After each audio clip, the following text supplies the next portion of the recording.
Your ears do not deceive you. You have just entered the Cryptid Creator Corner brought to you by your friends at Comic Book Yeti. So without further ado, let's get on to the interview. Hello and welcome to Comic Book Yeti's Cryptid Creator Corner. I am one of your hosts, Jimmy Gasparo, and I am very excited for today's guest coming back to the podcast. He has been on quite a tear recently.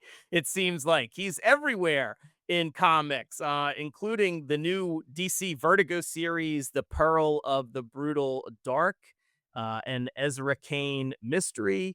I mean, he's been on writing Wolverine and Green Arrow and in a bunch of other stuff. And he also has a new Image series coming out called Of the Earth that's out May 20th. Far down below, news from the Fallout. So we have plenty to talk about. But please welcome back to the podcast, Chris Condon. Chris, how are you doing today? I'm good. I'm good. Thanks for having me. I mean, it's always great to be back on chatting with you. I mean, I feel like I should say congratulations to you as well for your Oh, Kickstarter release. I received my Kickstarter, my my uh my reward, I suppose you would say, not too long ago, and it's great. So well, thank congratulations. you. I really appreciate you. I appreciate your support for Made in Delco, the anthology that I kickstarted of short comics that I wrote and worked with a bunch of different collaborators. I really appreciate the support. And Of course. yeah, I hope you liked your. Everybody got a random trading card that I found from my old trading cards from when I was a kid. They were all personally selected. and- so Chef's yeah, so kiss thank you. is all I have to I say. I really appreciate it. Although, somebody who I know who they write for Comic Book Yeti, they got an Alf card, which was like Alf did Melmac baseball cards, and I don't think Luke appreciated the card that I selected for them, but I think everybody else was happy.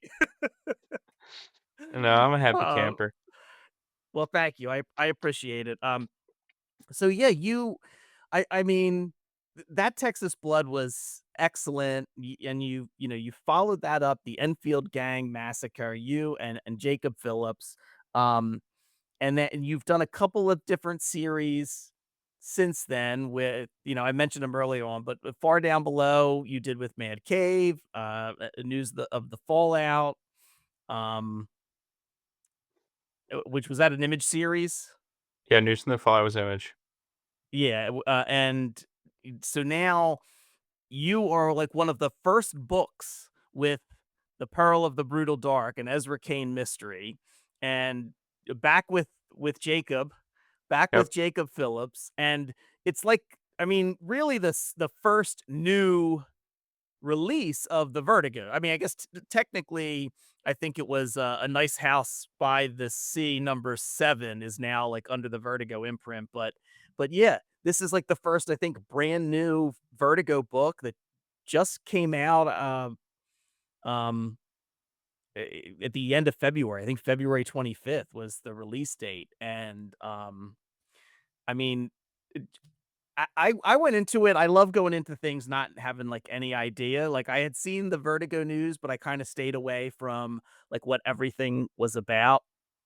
I read the first issue of The Peril of the Brutal Dark, and just it's got so many things that I like absolutely love about it. It starts, with um this dig in Egypt, and then we go to, what is it, 1941, and we Mhm. got, a private detective that used to be a cop, and it's there's so many interesting elements of it. And of course, I mean, Jacob's artwork is just, fantastic, and Uh-huh. it feels, I don't know, it feels very different than that Texas Blood, although you could say, well, we're still kind of in, we have a mystery to solve. We have a detective, not really a sheriff, but it feels like it could have been written and drawn by a completely different creative team. It's very odd, but I loved the first issue. So, I mean, can you just Yeah. tell listeners first off and explain what is the Pearl of the Brutal Dark about, and kind of how did it come that you and Jacob were really relaunching Vertigo? Yeah, so the Peril of the Brutal Dark and Ezra Cain mystery is it's sort of what would happen if you took Sam Spade and you mashed him with Indiana Jones. It's what I call the hard-boiled adventure story.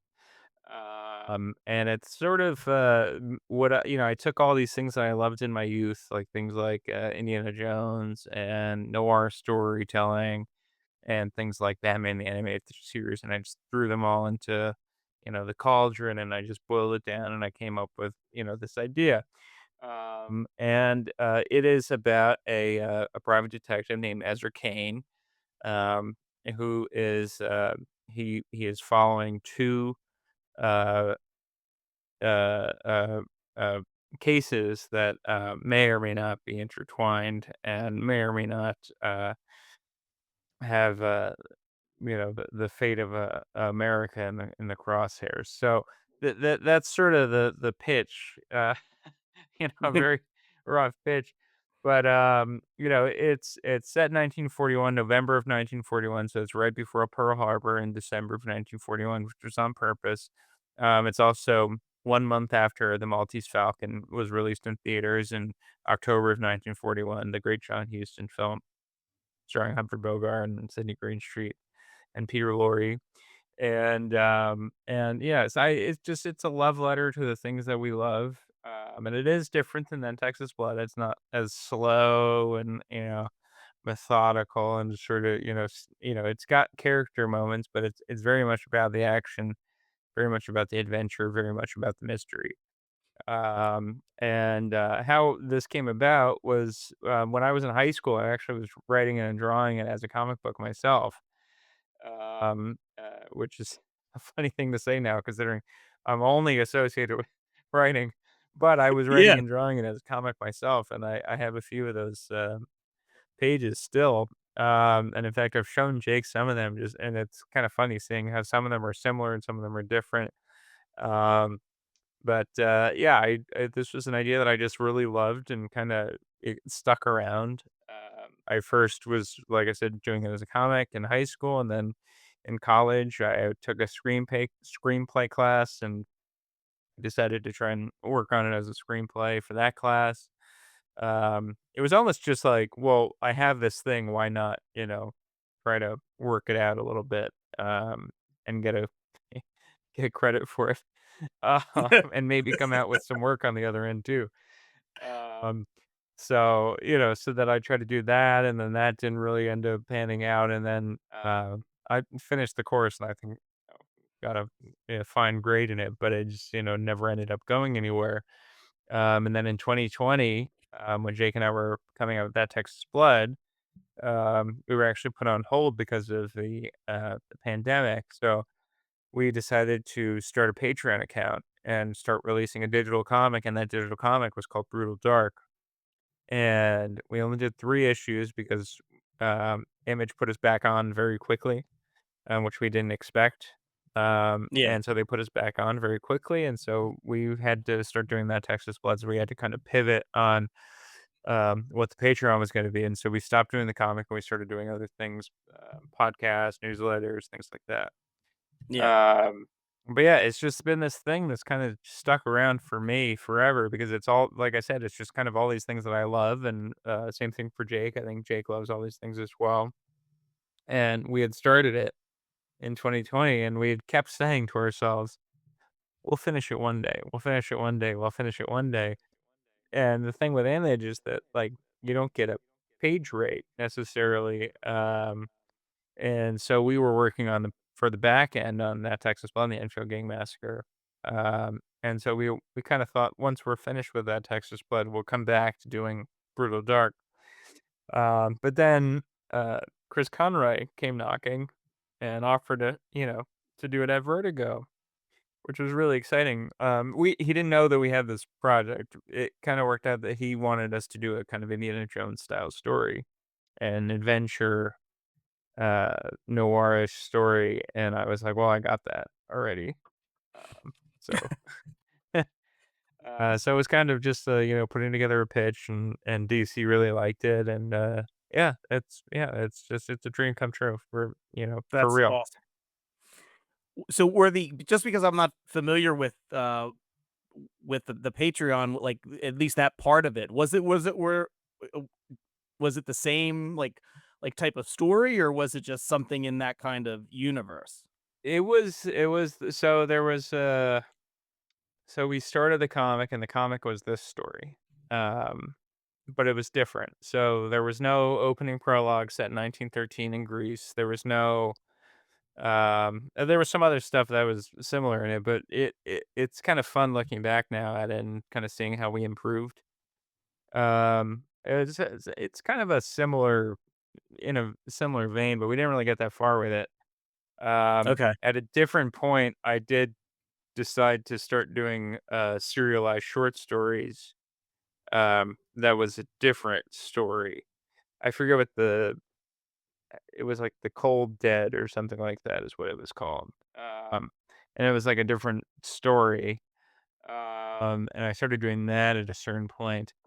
Um, but yeah, Brutal Dark as it is, the same story was in both of those comics. But again, we didn't really get that far. I think we maybe got into the second issue, but Okay. didn't get much further than that.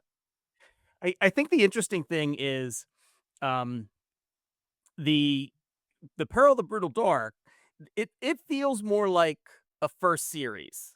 And what I mean by that, it not that it feels like amateurish. That's not or by any stretch of the imagination. Like it is an excellent issue, but because it does feel like a love letter to all these things, like it feels like the first thing a creator does. Whereas that Texas Blood, I mean, you said earlier like that it's a little slower, but I mean the pacing's different. But that Texas Blood like just feels it feels deeper. It feels like something that has been you and Jacob were like working on and gestating and like churning over and Yeah, over. Like it feels so realized.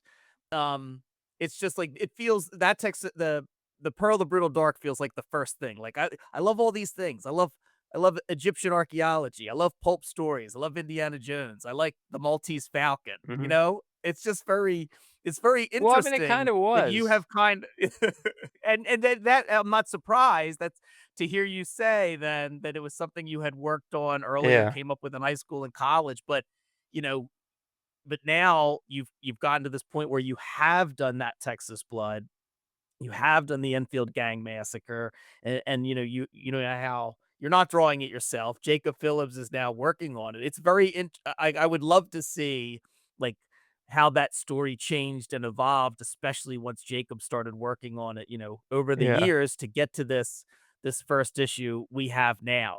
Um because there's so much in this first issue. Like the opening in Egypt is one thing, but yeah, even when we first meet Ezra Cain, I mean, it is like action after like all that stuff with the first guy that he's kind of going after, like and with the car and like hanging out the door with I don't know if he has a Tommy gun or some you know something along those lines. Like, yeah, like it just keeps going and keeps going Yeah. in the very first pages when we like our introduction to Ezra Cain is a lot because it is just one thing after another. Yeah, I mean, that was that was on purpose. I mean, that's sort of the cold open of a James Bond film. You want to kind of open Yeah, with a big bang. You yeah, know, um, and so that was kind of where that came from. You know, I it's funny because I agree with you that it definitely has that feel of like I just want to get all my you know get all my yeah, interests out there. But I do think that there it is interesting, is I do think that there is sort of an onion-like quality to Ezra where there's, we'll start to get into it in further issues, but you start to peel the onion back, and you start to reveal this character a little bit more and a little bit more and a little bit more, and there is a lot to him. And that's one of my favorite things about him is that I mean, I love Joe Bob, and I mean, he's one of my favorite characters of all time. And we're working on the next volume of that Texas Blood right yeah, now, and it's like yeah. going Awesome. home.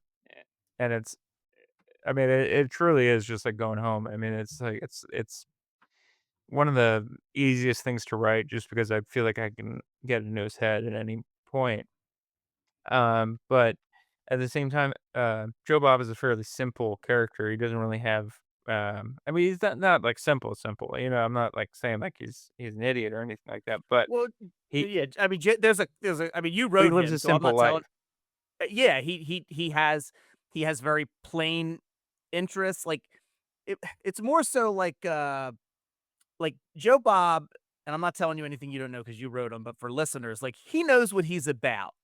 Like there's not a ton of like I think like inner turmoil and complexity. Like there is some, but he's a man who knows like where his heart lies, what his interests are, like his moral Yeah. compass. Those things I think are all very well defined in the comic, but also like well defined about the character of Joe Bob. Whereas Ezra Cain, it's not just a mystery series. There's some things about him that we're not, we've gotten little glimpses of it in terms of, he was I think he flew in World War I, it looks like, but we Hmm. don't know too much else about him yet. Like he has some interesting characters that he knows that we haven't really, we've seen little glimpses of some of the other people in his life. And yeah, so Yeah. very, And very that's one of those interesting fun guy. things about him versus with Joe Bob. So with Joe Bob, it's kind of like right out the gate, you kind of know who he is.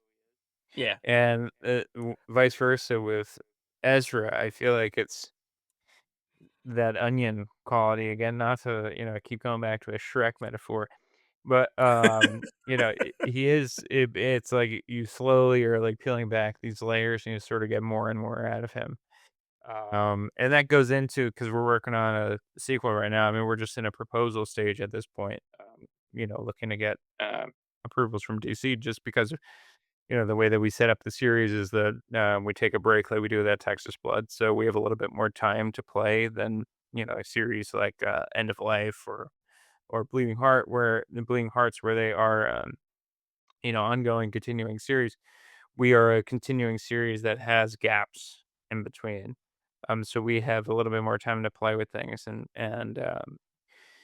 so we're working on the sequel of what it can be, what we hope it will be, and it's just kind of fun getting to play even more with Mhm. that character and with those, with what their likes, what their dislikes, what their past is, what their relationship with history is, what the relationship with the city is, or with a city, what do these things mean to them. So Yeah. yeah, it's And, an edge, it's a and different kind of story, but right. it's satisfying in its own way. Yeah. Oh yeah. And I mean I mean Jacob's like the action sequences were, like were incredible. I mean Yeah, it I is know. I think it's some it's of his so much best work. fun on top of all that. I was thinking about that like as I was reading it. I was like, man, like I feel like Chris is really putting Jacob through his paces on this one. Yeah. Um but oh I was curious Just wait. It gets much oh bigger too. good. Good. I was curious because uh, I have very limited knowledge of I guess ancient Egyptian artifacts, but it says in the solicit, and we see in the very opening of it that the thing that they're looking for is this anvil of Hephaestus. Is that like It is something that was? Greek, not Egyptian. Oh, it's It's Greek. Greek. You're right. Yeah. Sorry, I said Egyptian earlier, and you're right because they speak Greek at one point, and I had to look it up to see what it was they were saying. So yes, Which we and got actual Greek approved by Danny, one of our variant cover artists. So that was oh, the that's thing I'm great. always like trying to get right is that I don't speak Greek, so I'm like I'll look it up, but I don't have 100% approval on it, from anybody who speaks the Yeah. language. So it's nice to at least have some, another creator can kind of look at it and go, and this is actually what people would say. They wouldn't say that. They would say this. Things like that. Because like sometimes when you look up translation, it's like a little bit more proper or whatever. So Yeah. she Sure. she was a great asset for us for that. Oh, that's fantastic. And Danny's a phenomenal artist as well. So to Hmm. have, a variant cover. But yeah, the is that Like, is that a rumored object? Is that something you created whole cloth, like the idea of the anvil of Hephaestus? I mean, it's like it's a thing in myths. It doesn't exist per se. But it's, I mean, this is Hephaestus would have, according to myths, have you know, uh crafted the weapons of the gods on this anvil, and would have, made his own automatons and things like that on this anvil. So that's sort of like the story. There is Right. no Okay. physical anvil, but we were sort of presupposing that this anvil existed, and that that there was this cult, which is true. There was a real cult of Hephaestus. This was a real thing, and it really was on Lemnos. So there's like certain things that Oh, are okay. fact that So we're there kind are of things pulling that are. from. Oh, wow. Oh, that's pretty cool. Yeah, so and that's kind of been the fun thing about this is kind of, outside of, because obviously Indiana Jones, they kind of do like the, Judeo-Christian thing all the time. And it's like, let's, look at something outside Yeah. and play with history, but also like, myths and, parts of history. Because I mean, like I said, like, I mean, there was a real cult of Hephaestus, and there was a real, this, and it really existed on this in this particular place, but the artifact itself, as far as we know, did not exist. So it's kind of fun to play with fiction and reality in that way, which is, what better in a book like this than to kind of, toe that line and hopefully have people believe that it actually exists, which is one of the Yeah. fun things about doing the Enfield Gang Massacre. I remember I had a lot of people saying to me after they read the back matter, and they were like, I started looking it up on Google because I thought it was a real story. Which I was Uh, like, I was impressed that they thought that that was true, because I was, I'm sitting here making it up. yeah. Um, That's funny. Well, I mean, that's a pretty high compliment, I think, that you had. That would have been some really yeah. great, like, guerrilla marketing, like, to create, the Enfield Gang Massacre, like, Wikipedia entry, like, to start as Well, if it so were. that is something I would have done in high school. So it's really funny. I don't know if I would recommend, anybody who is of high school age doing this, but in high school, I had a research project. And I also wouldn't recommend this because I actually think it was more work than everybody else's project. But I did a research project in which I made up the subject. So I had to make up all my own research. So I made up fake articles from CNN, from the BBC. Like I made all these fake articles, and like this was like before you could just like post a, yeah, I don't even know. Like I just had to I would print out, because you had to like print out the articles, you could staple them to the back of your research paper. So I had these articles that I printed out, and they had URLs that looked authentic. They went nowhere, but, like, the URLs looked authentic, like, everything about it looked authentic. Like, I literally went to such lengths to make this thing look real, and got it, like, an A plus on it, the whole thing, and I was like, "I have no idea if this teacher knows if this is real or not," but I was sitting there laughing. Like, I thought it was great. Like, I had so much fun doing it, and that's kinda, it's, like, definitely played into my career at this point, because that's what Well, I do yeah. back matter all the time, and the back matter is always kinda playing with, like, reality and fiction, and, kind Oh, of yeah. making these things feel as real as possible. Yeah. Um, yeah, I definitely do think you probably did more work than anybody else in that No, class. 100%. But it was fun, I that's the thing, it's like, why just do, like, a boring old research paper when you can, have some fun and do something interesting? I did the same thing in college. I had 2 classes, so I went to film school for, like, a minute, and I had a film production course, and I had a stop motion course, and to complicate things for myself, I went to both teachers and I said, "What if I have the same final, but for 2 different classes?" So I have a stop motion course, and what if I do like a live action film with stop motion effects in it? And they both agreed to it, and then I had to do it, And which how did that is go? difficult when you're a student. You have no money to do it, and you're doing it all yourself. But I did it, and it was like it was successful in that it existed. I mean, yeah, I'm proud of it in that it's like I did it. I don't know if I would do it again. Like I was like sleeping for like 3 hours in the studio, doing the stop motion because it was this brain that would sit on a window. So it was a silly student film. So it was about a guy who had he had a writer's block, and his brain was sitting on a windowsill, talking to him. And he wouldn't listen to his brain because he had and eventually whatever, he knocks his brain Yeah. out the window and he goes insane. But it was like this idea of this guy and this brain having a conversation, and that was kind of what it Right. was.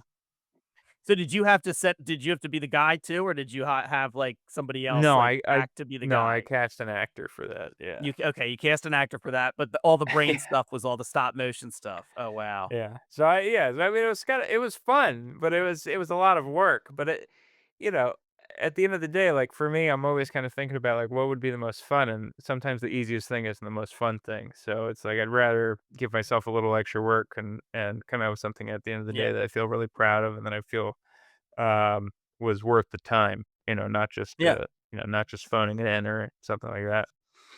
Well, it certainly seems after reading issue 1, it certainly seems like you and Jacob are having a lot of fun with the Pearl Oh, the Brutal Dark. I yeah. mean, I had a great time reading it, but it felt that way.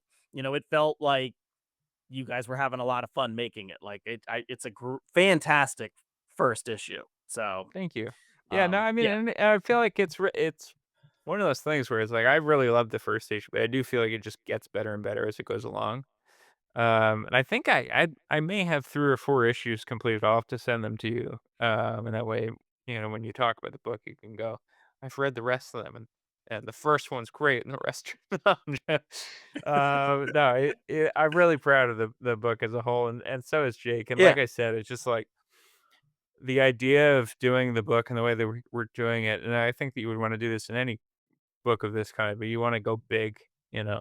And I feel like this book goes so big, Yeah. and especially for a book of this kind, that feels like a really close quarters sort of pulpy detective story at the start, and then it starts opening.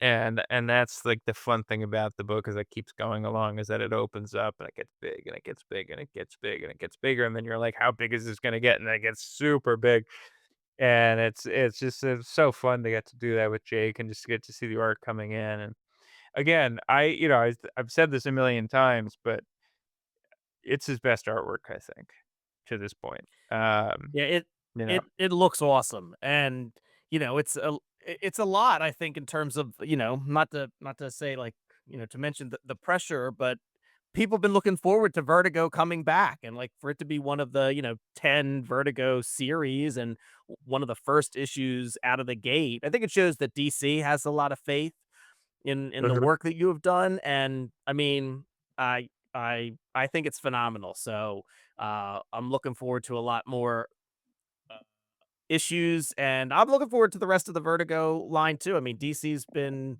they've been doing great. The Absolute line seems to be doing really well, and yeah, I'm looking. The Vertigo lineup that they've announced sounds awesome. So Mhm. um, and this first issue was fantastic. So Thank you. Yeah, no, yeah, I'm looking forward like I to it. said, it's been great fun. So, at the end of the day, that's what matters to us is just, are we having a good time? You know, and we Well, are. good. So, And so I wanted to we'll turn and I wanted to talk about the image series that you have coming out of the Earth, which issue mhm, number 1 is out May 20th. It's you and you're co-writing this one with yeah, Andrew Erie, yeah, um, and ar- and artwork by Charlie Adlard. yeah. A little known, Folk, folks may little have known heard of him. artist. um, Now I think you worked with did you work with Charlie before on one of, like, the Twice. EC shorts? Oh, twice before on some of the EC stuff? Yeah, so we did, we did an Epitaph from the Abyss story, Yeah, okay, that's what I thought. which is called, I believe it was called Crossroads. I don't remember I think it was called Crossroads, and then the other one was Yeah. Death and Pickaxes. which was Nice. a joke on the death and taxes.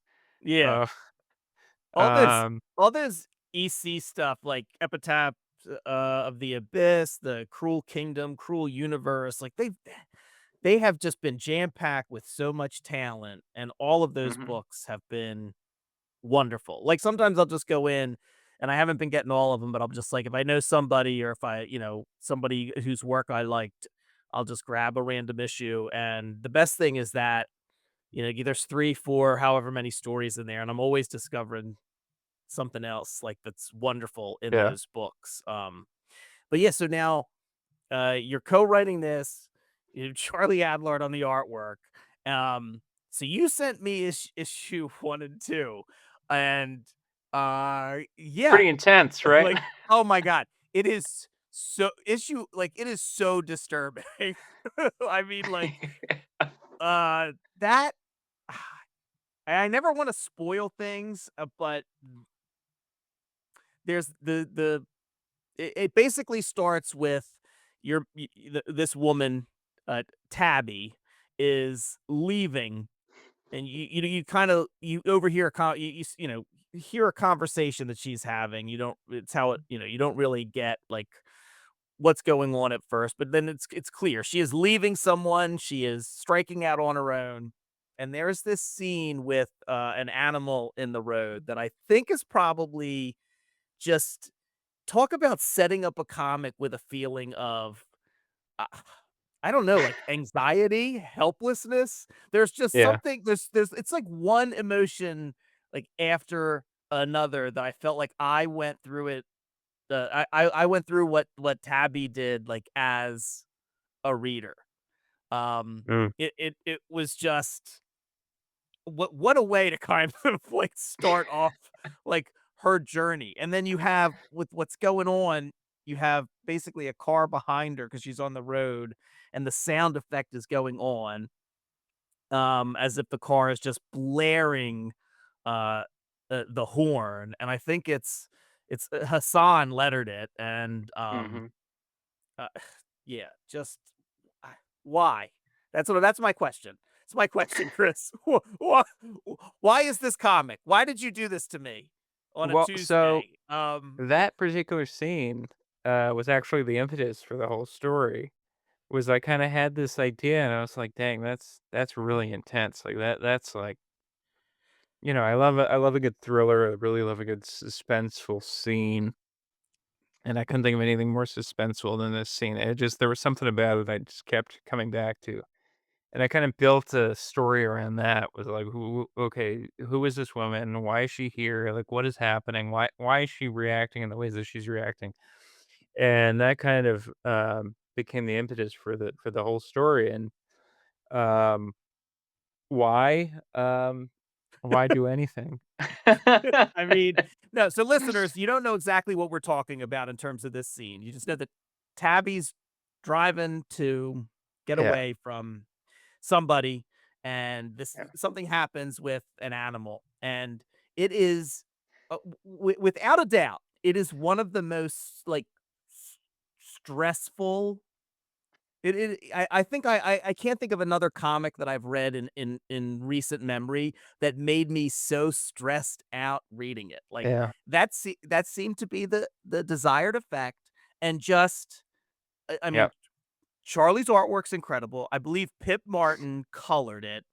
All Hmm. of that is so well done. The special effects in terms of the car horn behind Tabby, her expression, just the way that the paneling is kind of paced out as we kind of see it go from one moment to the next. It is it, it is so stressful. And like this book has such a weird thing where because then like you get past that moment and you find out Tabby's Yeah. going to her grandma's, which I think that's in the solicit, so I'm not really giving anything away. But she's No, going to it's visit her in this. grandma. She needs to get away. She needs to escape, and she's going to see grandma who she hasn't seen in a while. And we have like a Yeah, little bit of a down moment, and then it goes back up, and then it gets even crazier.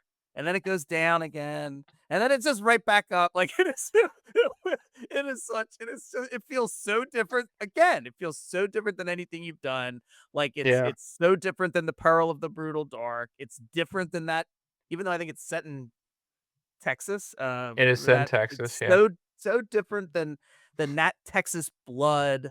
Um, it just has a very different feel to it.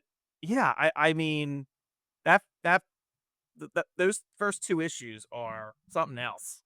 What was it like? You work with Charlie on the shorts. What was it like working with Charlie for a series now? Oh, I mean, he's the best. He's so easy and he's so quick. And everything is bless you. Everything he does is Thank you. just like no problem. No, everything he does is just like so it's really interesting. So doing seeing the inks come in, you're like, dang, this is Charlie Adler. I'm like, he's knocked it out of the park. And then Pip adds her colors to it. And then she just like elevates it.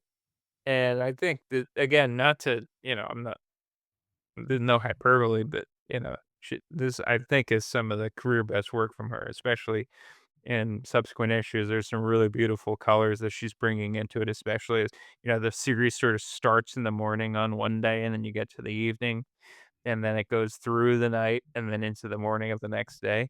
So you're getting to see these wonderful changes in the color and the sun and the moon and sort of the different no spoilers, but at a certain point, there's a lot of darkness in the comic, and how she handled that is just brilliant. So it's between her and Charlie, I just think that we have a beautiful visual comic, and I'm really fortunate to be paired with Andrew, my co-writer on this, as well as his son, who brings our words to life and really makes them feel part of the page.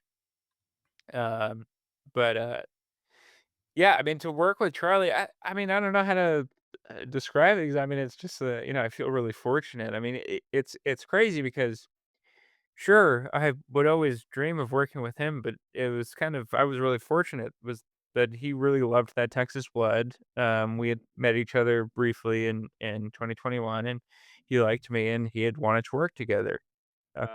And we had done these shorts at EC, and he liked working with me on those, and we just kind of were like, "Well, let's find something to do together." And I had this idea, which I was initially trying to work with Jeffrey Allen Love on, which was Okay. The pre artist from News from the Fallout. yeah, and it would have been a totally different comic, obviously, different Yeah. approach, the whole thing. Um, but I was like, I think this would be really great for Charlie. Um, And in working with Andrew, so Andrew is obviously he's an unknown commodity to the industry, and, he's here with me now. "Hi, everybody." No, Andrew is an If old you would pal have of pulled mine. up some type of puppet, that would have been amazing. Oh, no Uh, no wonder these I'll comics are have to so say unhinged. Chris is not well, everybody. unfortunately, I think most of the unwell things came from my mind. And he knows how to work them. But so but Andrew and I got to know each other. We worked for Joe Dante, who made Gremlins and Inner Space and The Burbs. We both were working for him when we were in LA. He's still in LA. And Andrew is this guy that, we kind of hit it off immediately when we met. And just kind of were like, oh, we're into the same things. And, almost immediately we started working on things together. Um, And so I was working on this project and I've obviously been doing all this work solo up to this point. I mean, outside of, adapting Barry Gifford's novel, Night People or things like that, where I'm like working for other people's material. But I'd never co-written something in this way. Um, and I knew I had co-written stuff with Andrew before, and I love his mind for these kinds of stories, and I thought he'd be perfect for it. So I reached out to him and just said, "Hey, do you maybe want to do this thing?" And the reason I reached out to him about it in the first place was that, you know, um, I don't know if some people might say that it might not have been the smartest idea to, it's just like as my career is kind of taking off a little bit to, share the credit with somebody. But the thing is, like, for me, I'm like, okay, I have a little bit of clout now where, people want to read my stuff. And so so I have that going into this, and I know that, and I know Charlie is on this book. And from the start, I kind of thought I might like to do it with Andrew.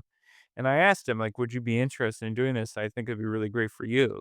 Because he was a great writer, and he hasn't really had an opportunity to get his foot in the door, And so I wanted to give him that chance because he was working, he was working in the legal department at Paramount until recently.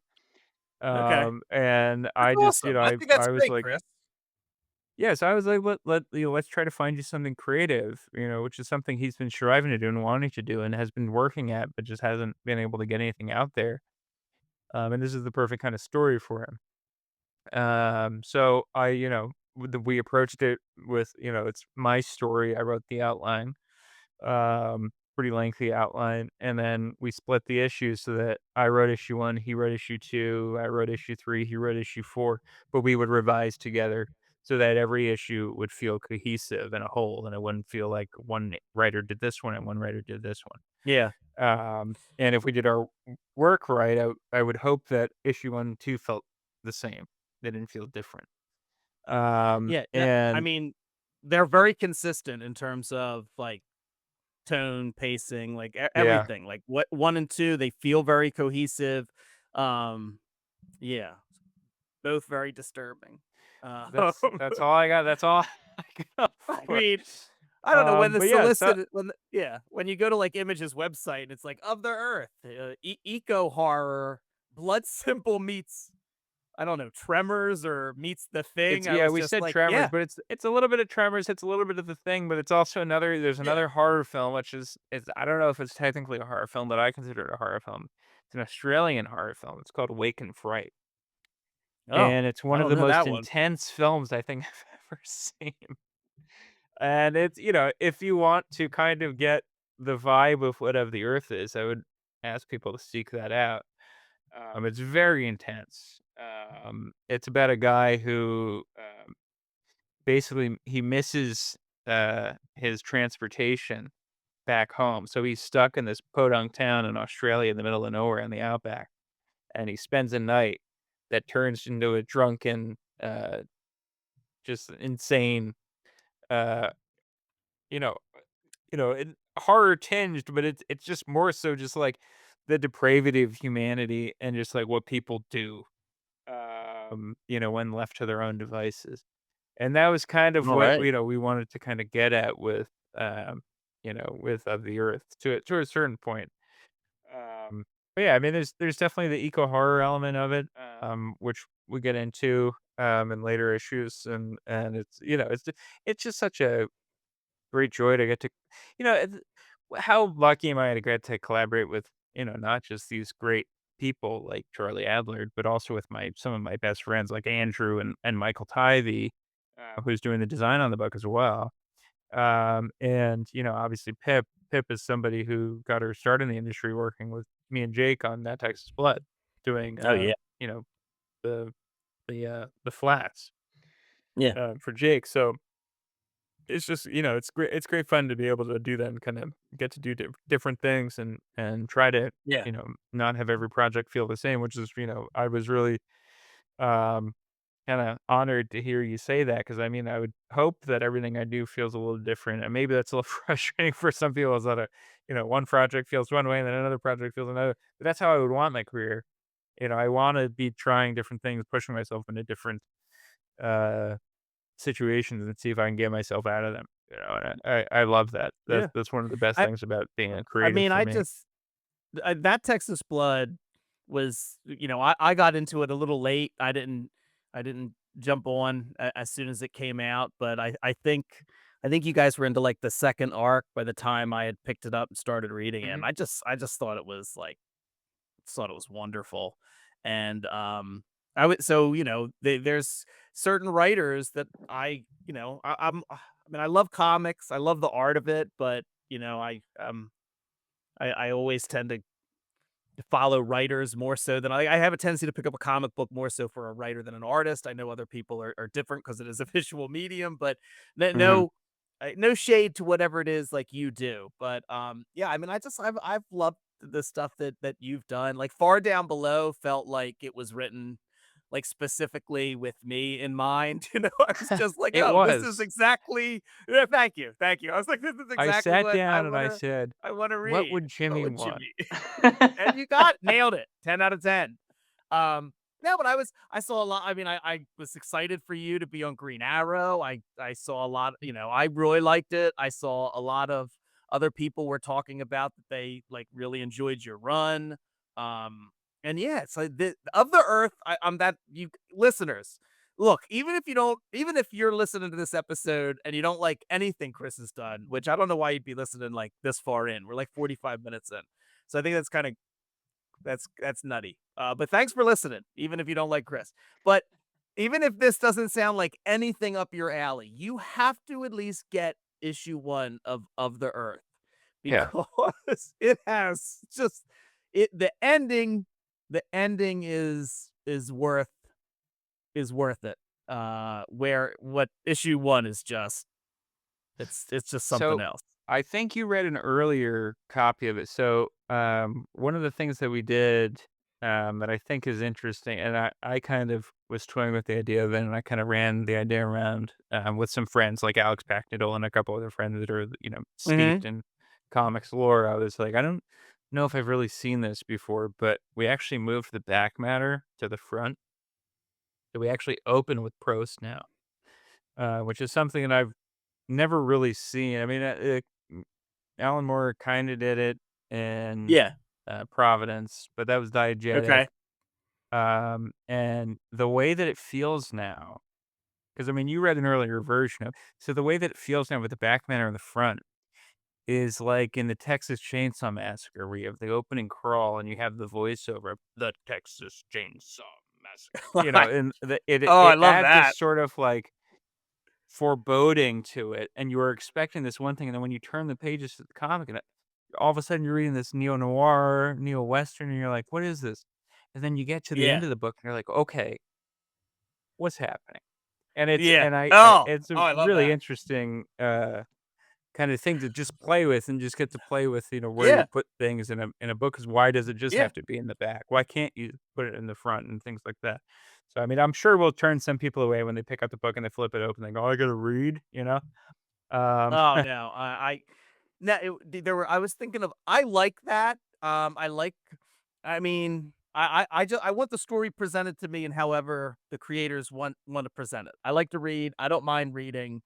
Um, but I like when we have that mix of it.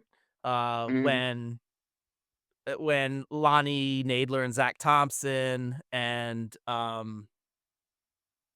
was it Sammy Cavella when they did Undone by Blood and kind of mhm, mixed, the comics with like some of the prose stories in that. I thought that was mhm. tremendous. Yeah, I just thought Of the Earth is I it was great. Thank you. Because it's very disturbing, but in a way that's not I think there's plenty of things you could do with like body horror and other things that I would find like very disturbing, like like you don't have like viscera all over the place, and let's get really gross with it. And sometimes that's fun, and but there's something else about Of the Earth that is like the unknown of it all. Yeah, it's it it's I another feel like this is a big fantastic ask. first issue. This Hmm. is a big ask, but I would hope that people would stick around for at least 3 issues because, like you said, there's this unknown factor in the book, and there's some things that are, revealed in issue 3 that I'm like, I really hope people get to this point because it is this, like, the scale of just, like, Right. what the hell is happening here? And then you get to this thing that happens, and it's just like, "Oh, whoa." And I'm really excited for people to see it. I'm so excited by what Charlie did and how Pip nailed the colors and it's like and it's, you know, Haas is doing the work without even being on the page because he's so present on the page and it's a silent page. And that's like and that's when you know it's like, okay, this is everybody's working. Hmm. And so I'm just really excited for people to read it. And I'm really glad that you reacted so well to those first two issues. But I really hope people pick up 1, 2, and 3. And I know, I have a feeling we'll probably, you know, alienate some people with that first issue. Yeah, I But mean, I do hope that I people stick around. yeah. It's just yeah, there's so much. There's so many things in that first issue. Like, I mean, it was yeah, it's very tough to describe like without like saying, "Oh, this happens and then this and then this." But yeah, stressful is the way that I felt. And but not in a bad way and not like in a way that it turned me off. That like, Yeah. "Oh, this comic stressed me out. I didn't I wanted to put it down and didn't wanna, like, I didn't wanna pick it back up. It was I felt very stressed out, but I one of those things that, like, I had to keep going. Almost like I was Tabby. Like, I can't stop on a road in the middle of nowhere in Texas. Like, it's all I wanna do. Like, I wanna stop. I want everything to be fine and to be okay, but I have to keep going. I have to. Um Yeah. and boy, am I glad that I did. So yeah, of the Earth, May 20th. Um, one of the other things I wanted to ask you, just a fun thing Sure. before I let you go. I saw on social media, and I think you mentioned a Tivy. Is it Michael? Michael, yeah.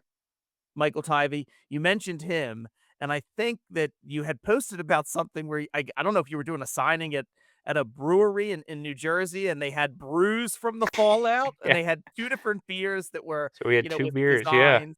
Oh my gosh, that's like that's the dream, everybody. It is to write a I comic had an and Old have Joe's Pilsner tonight. No, it was so cool. It was such a great night. It was just if people are in the area, I recommend you go over to Blair Snort Brewery and pick up it's 4 packs. They have two. So we have a sour, which is the Red Snow Sour, and that's the one that is literally brews from the Fallout. And then the second one is sort of okay. an in-universe kind of idea, and it's called Old Joe's Pills. And Mike came Okay. up with this great slogan, which was crisp, cold, Nevada gold. And it's just like, perfect. It's just, I could just drink that beer to Yeah. infinity and beyond. It's just so delicious. But yeah, it was just such a cool event, such a cool idea for an event. And I really owe that all to Mike Ty because it was all his idea. And he kind of proposed it to Yeah. me and Jeff kind of were both like we could tie it in with a signing, but whatever you want to do, let's do. We're very hands off. Like we're very cool with it. Like whatever you want to do. And like he designed the labels. The one he did use Jeff's artwork, but it was all Mike designing it all. And then the brewery had a great time coming up with the flavors and what they were gonna do. And it was just such a great fun thing to get to do and like to get to do something like this that's like pretty unique, I think. In terms of like promotion and a tie-in for a book. I mean, you don't see something like this that often. So it No. was really fun to do, and I think it was fun for everybody that was there, to kinda get to spend time with the creators and get to hang out with them, and, one of my good buddies in the industry, Dan Waters, came out, and I was hanging out with Dan, and he had a great time too. So it's just, like, so fun, but yeah, no, it's so cool to have a beer connected to our book, and Yeah. I think that's pretty I cool. recommend it It's for your next book. but Bolero Snort is the name of the Yeah, brewery. Bolero Snort. yeah. Okay. Yeah. I just thought that was such a neat idea, and also you're kind of like you're doing something fun, and you're connecting with a crowd that maybe isn't going into a comic shop, and maybe they don't know like what comics are like now. If there are people that aren't familiar with like modern comics, so you're kind of exposing them to that, and yeah, I think it's a great idea. I thought it was absolutely awesome. So Thank you. yeah, pretty Yeah, I mean, cool. yeah, Pretty I cool. say thank you, but I really had very little to do with it. I approved things and went to go taste the beer, and I was like, "Dang, this is a good pilsner." Oh, that's So, I mean, awesome. the sour was great too, but I'm not so much a sour man. I'm a pilsner Yeah. guy. I like a simple beer. And so Yeah, we're already talking with them about doing more. So I mean, this is it's a great opportunity, great fun to get to do. We're talking about doing something for Texas Blood later in the year, and oh, that would be if great. you know the book, you can intuit what we might be thinking. Mhm. Um, and yeah, if you're going to be Yeah. at New York Comic Con, there may or may not be something around that time. So All right. Well, I'm actually might maybe going to my I've never been to New York Comic Con before, but I'm very because I'm not that far away and I could just drive up. I'm thinking about going to New York this year. So well, I I'm think I looking just gave you we'll another see. reason. Yeah, you did actually. So, yeah. I'm thinking about going to New York. Um, so hopefully that'll work out because I'd love to actually go and check out New Yeah. York Comic Con. Well, I go to I do want to Baltimore tell every year. you, I do think that it would also be great for you as a creator. I really think that New York Comic Con is one of those. I think any con really is great for connecting with other creative, but I do think New York Comic Con is really unique. Um, in that their artist alley is genuinely, um, you know, it's amazing. Yeah. San Diego has an artist alley that's sort of, San Diego is this huge thing, and so is New York Comic Con, but New York Comic Con still has this amazing artist alley. And there's so many people to get to meet and get to talk to and get to connect with. And I mean, you get to Yeah. connect with people on the podcast, but a connection with people in person and especially, kind of, having your book with you and like sharing it with people is I imagine it's the best place to do it. Yeah. Yeah. That's what I'm thinking. Um, so plus, I if I get a mad cave, they tell you like where they'll be, and I don't know the idea of like if they're able to set up a signing for my all ages book that comes out next month. That to be like to do a Yeah. signing at New York Comic Con would be like I insane. mean, So fingers crossed they yeah, do it. I mean, that would be amazing. yeah, that would be a lot of fun. But Chris, thank you so much for coming back on the podcast.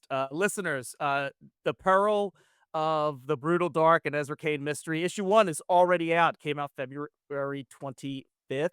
So make sure you're picking up a copy, you're checking it out. It is so much fun. I just absolutely loved it. And yeah, just tell your local comic shop, just add Of the Earth to your pull list now, and you can thank me later.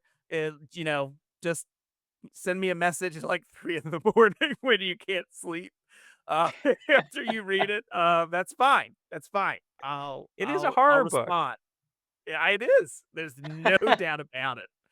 Um, Now it weirdly it kind of makes sense though that you meant that I've never seen Wake in Fright, but I did just look it up that it's you said it was an Australian film, but from 1971. There is kind of like a throwback feel to the Mhm, tension of the Earth that feels like an earlier era, like those like you mentioned Texas Chainsaw Massacre, like mhm. um those types of films that were very popular in like in the early 70s. So yeah, Of the Earth, I May love that 20th. style of storytelling. It was very much like that Texas Blood. It was very slow, deliberate, Yeah. um, allowed things to breathe. And, and that's, the films that I still see today that I love often have a little bit of that in them. Things like Michael Clayton or, I mean, that's already 20 some years old, but like Yeah, things but like it's a that, like, phenomenal film. but I'm just like, saying Yeah. like films like that that allow things to kind of Yeah. breathe and kind of have a little bit of mystery to them. I still gravitate towards those things, and you're absolutely right. That is definitely the vibe we're going for. Well, nailed it. So yeah, listeners, check it out. Like the Peril of the Brutal Dark, Ezra Cain Mystery, Of the Earth. And if for some reason you've not yet read That Texas Blood or the Enfield Gang Massacre, or Chris's run on Green Arrow, all worth checking out. I know he also did Ultimate Wolverine, but I don't read a lot of Marvel books. There's nothing against That's it. There's okay. nothing against it. That's I did okay. read that one because Bobby, shout out to my brother Bobby, the Cryptid Creator Corner's #1 most dedicated fan. Bobby listens to all my episodes. Bobby loves Marvel, loves Wolverine. He got mad at me because I almost forgot to get him a first printing of Ultimate Wolverine, but I did it. Saved the day, so he's got it. So we're all set. He was very happy with it. Well, I will So tell you, there is a Marvel book that is coming. It has been announced, so I can talk about it. But it's okay. not Reborn Ultimate Impact, which has been announced, which I am excited about. I know people read, and it's with Stefano Caselli, and I love him. He's fantastic. But Oh yeah, I'm doing a Darth Vader one shot for Rogue One. And if you like my stuff, I think you'll like it. It's very intense, and it just kind of, takes that scene from Rogue One and just yeah. kind of, zeroes in on that. And I'm like, okay, let's do an entire comic that's just that. Because that's Oh, what that's everybody wanted to see Darth Vader doing, yeah, for 40 years. And then they did it. And it's like, okay, well, what do you do with Darth Vader in a Rogue One setting? Well, you do that. You do more yeah. of that. People want that. So, I'm really excited for people to see it. That's awesome. All right. Well, we'll be looking forward for that too because that sounds incredible. All right, Chris. Well, I wish you continued success. Thank you Thank you. so much for coming on and chatting with me. And yeah, hopefully I'll be able to get to New York this year. And if you're there, we'll be able to say hi in person. So I'd Yeah. really like that. Hopefully we'll grab a beer in person. All right, definitely. All right, listeners, rate, review us, do all the things they tell you to do about podcasts. Thank you so much for listening. You can find me on Blue Sky. I think I post sometimes on TikTok, but let me know what it is you're reading, especially if you've read any of Chris's books or any, Chris and Jacob's books as well. Just some phenomenal stuff.